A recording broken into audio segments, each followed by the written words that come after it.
Renu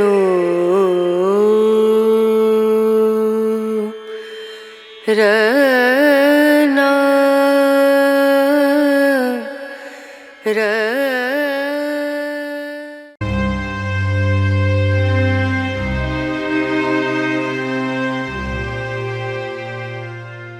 On this occasion I will convey the history of Julius Caesar. Gaius Julius Caesar was born July 12, 100 BCE, though some cite 102 as his birth year. His father, also Gaius Julius Caesar, was a praetor who governed the province of Asia, and his mother, Aurelia Cotta, was of noble birth. Both held to the popular ideology of Rome, which favored democratization of government and more rights for the lower class, as opposed to the Optimate faction's claim of the superiority of the nobility and traditional Roman values which favored the upper classes. It should be understood that the Optimate and the Populaire were not political parties in conflict with each other, but, rather, political ideologies which many people shifted toward and from, regardless of class in society. The concept of appealing to the people for support, rather than seeking approval from the Roman Senate or the other patricians, would work well for Caesar later in life. When he was 16, his father died and Caesar became the head of the family. Deciding that belonging to the priesthood would bring the most benefit to the family, he managed to have himself nominated as the new high priest of Jupiter. As a priest not only had to be of patrician stock, but married to a patrician, Caesar broke off his engagement to a plebeian girl and married the patrician, Cornelia, daughter of a high-profile and influential member of the populace, Lucius Cinna. When the Roman ruler Sulla declared himself dictator, he began a systematic purge of his enemies and particularly of those who held to the popular ideology. Caesar was targeted and fled Rome, but his sentence was lifted through the intercession of his mother's family. Still, he was stripped of his position as priest and his wife's dowry was confiscated.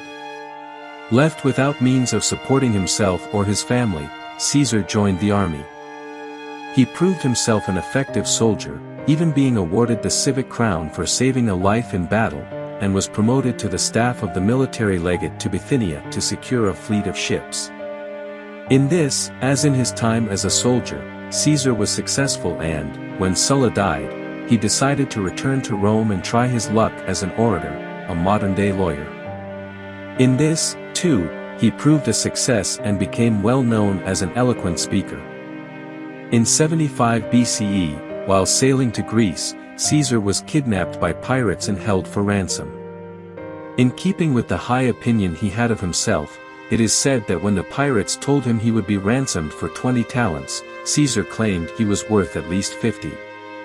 While he was held captive by them, Caesar was treated well and consistently maintained a friendly relationship with the pirates. He is said to have repeatedly told them that, upon his release, he would hunt them down and have them crucified for the affront to his family and personal dignity, and this threat the pirates understood as a joke. Upon his release, however, Caesar made good on that threat. He had the pirates' throats slit before crucifixion, however, in a show of leniency owing to their easy treatment of him in captivity. This determination of Caesar's, to do exactly what he said he would do, became one of his defining characteristics throughout his life. Back in Rome, Caesar was elected military tribune and, his wife Cornelia having died, married Pompeia, a wealthy Optimate granddaughter of the Emperor Sulla. Rising now in prominence in Rome, Caesar had enough prestige to effectively support Gnaeus Pompeius, later known as Pompey the Great, for a generalship.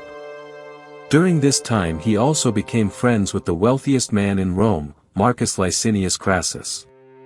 Crassus, it is thought, helped fund Caesar's bid for election to the position of chief priest, Pontifex Maximus, which he won in 63 BCE. In 62 he was elected praetor, divorced Pompeia after a scandal she was implicated in with another man, and sailed for Spain in 61 as propraetor, governor, of Hispania.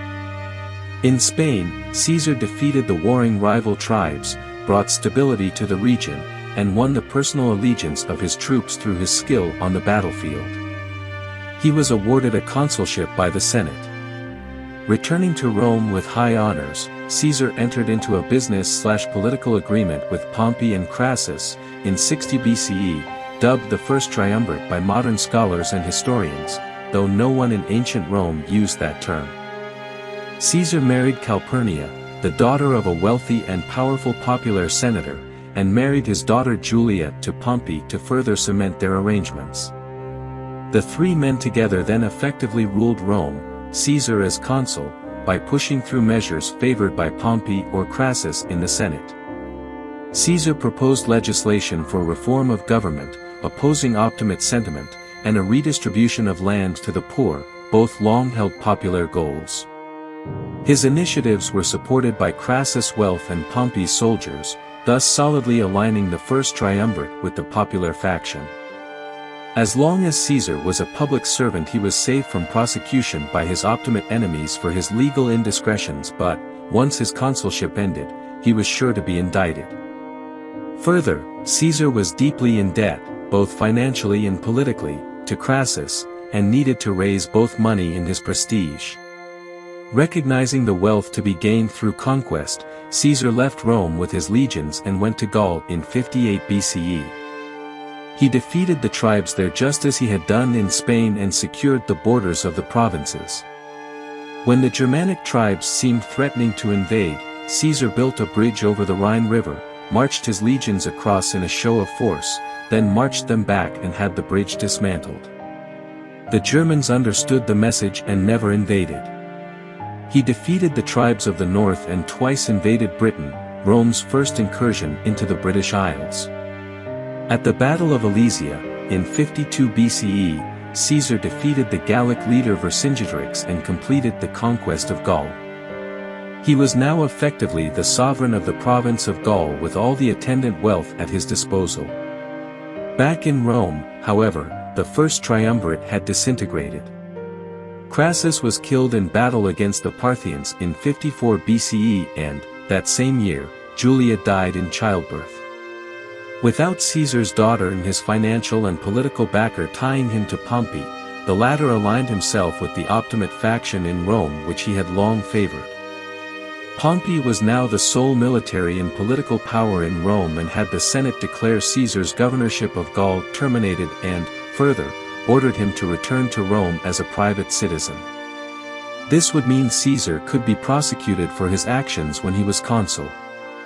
That's the history that I can convey this time. I hope it's useful. Don't forget to share, like and subscribe.